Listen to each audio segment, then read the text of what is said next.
guys, and welcome to my channel. In this video I will be making 3 handmade DIYs for Mother's Day.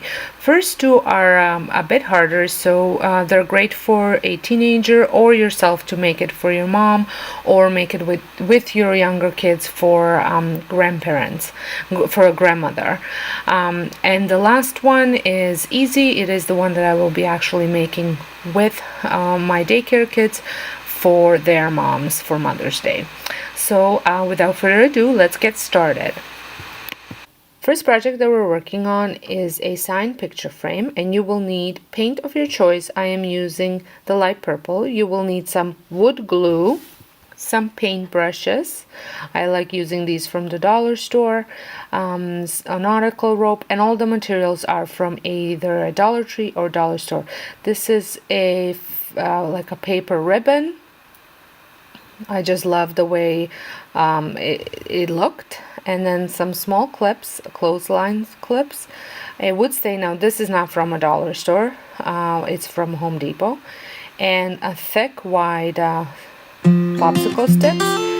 And these panels that I picked up at Dollarama for $4.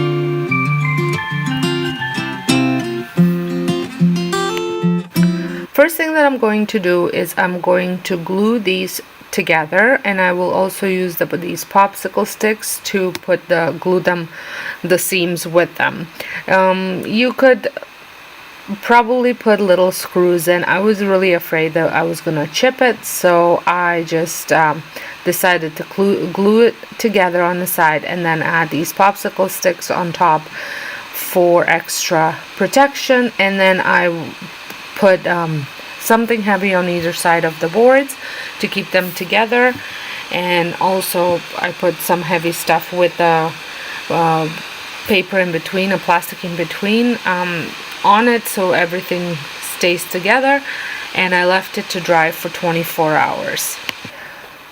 Once it had a chance to dry, I applied the stain. I used a rag, and I also put a plastic glove over top of one of my hands. I should have done over both, but anyways, and I just applied it in the direction of the wood grain.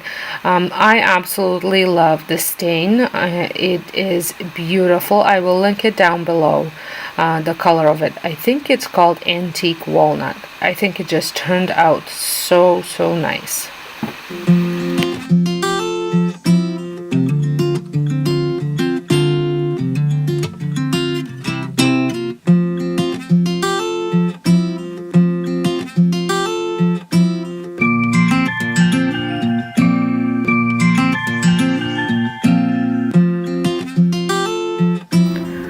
Once it was dry, I glued this hard. I gave it a light purple touch of purple paint on it. You can totally leave it white or paint it any color you want. Then I hot glued it down, and then I did the letters. I just measured out everything before gluing it, just to make sure that it all fit nicely. I measured the distance for the letters so they all matched up. I ended up moving the heart a little bit lower because I didn't like the way it looked. Then I hot glued the clothespin, and I hot glued them 2.5 inches apart. Last thing that I did is I hot glued a nautical rope, and I made sure that it was measured right in the middle, so that way when you hang it, it doesn't look lopsided. And that's it for this one.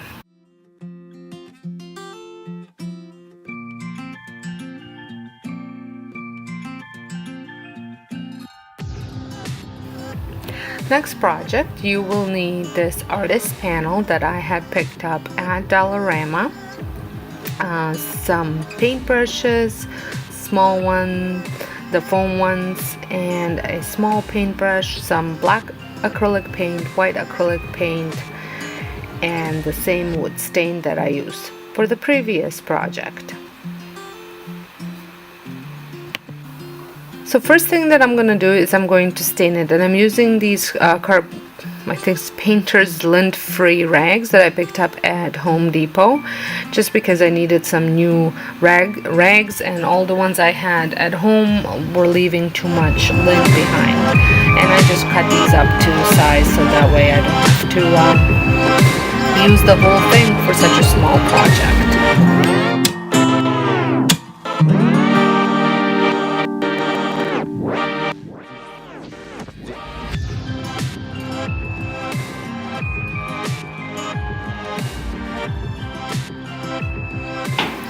Then I put my glove on and I just dipped the stain into, well, first into the lid and then directly into the paint, the stain, and just brush the edges. I did not stain the middle, just like the frame of it.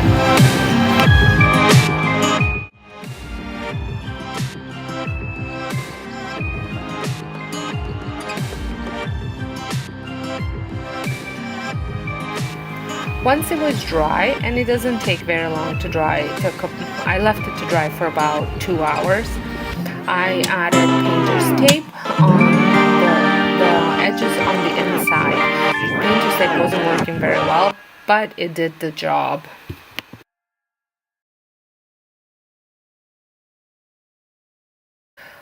Once the tape was on, I painted it with that white acrylic paint. You could also paint it with chalk paint. I just wanted to use the acrylic paint, and I gave it several coats, I think 3 altogether. And once that was dry, I moved on to lettering. Now this was painful, and I tried several different ways, from freehand to well, pretty much from freehand to tracing. Even the tracing was hard, but it did work better. If you want to totally skip this step, I would suggest printing out your writing and just maybe using a Mod Podge to glue it on, to save yourself a lot of trouble, because as much as I like freehanding it, it did take me a long time. So what I did here is I printed out my writing, and then on the back of it I rubbed it with a pencil. I transferred all the letters with just back of the paintbrush over the printed out letters, and then the pencil stuff will transfer. So I did the first set of letters, and then I did the mom and then the dates, but then I really wasn't loving with the way some of it was turning out, so I ended up repainting it with white, just leaving the mom on, and repainting it, and then trying it all over again.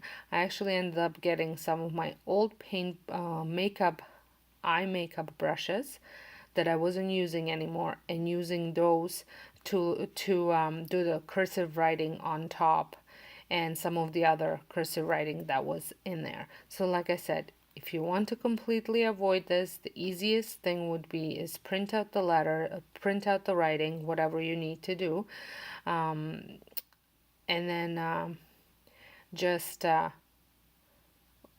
glue it with a Mod Podge, and I think that will be just fine. But if you are adventurous, keep on watching.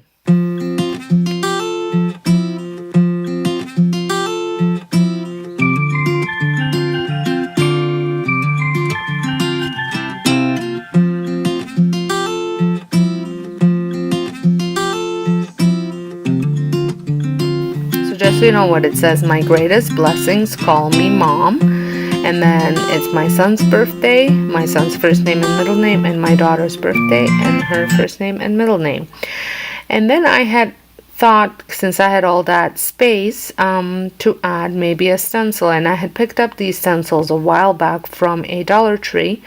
So I picked one out that I liked and decided to use it, and I just used my foam brush to sponge on gently some paint. You don't want to do it too heavy, because it might leak.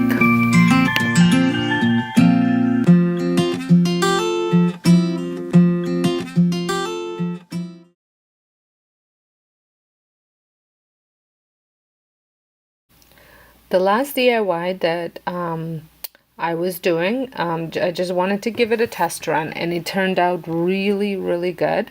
You will need sugar, measuring cup, some coconut oil.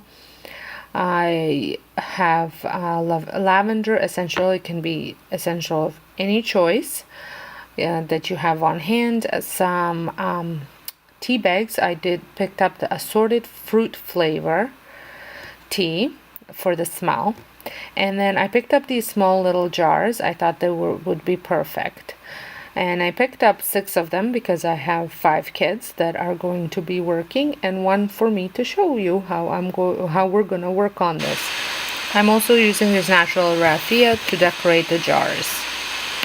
So first thing, I add sugar, then 1 tea bag, then some oil and essential oil, and then I fill up the jars. And that's it. I have added about 1/8 of a cup of oil and a few drops of lavender, 1 tea bag, and 1/4 cup of sugar. And that's it. It's a body scrub, and I think it smelled delicious, and it would be great present as a like I said, body scrub for Mother's Day, and the kids can make it themselves with my help of measuring the ingredients. It really doesn't matter if they put less or more, but it's a great sensory activity for them to do as well, to feel the sugar, how it feels, and also great eye-hand coordination for them to be adding this, filling up the jars. So I hope you enjoyed this video, and if you did, please give me a thumbs up, and if this is your first time visiting my channel, I would love for you to press that subscribe button and a notification bell so you can be part of my YouTube community. Thanks so much for watching, and I hope you guys have a wonderful day.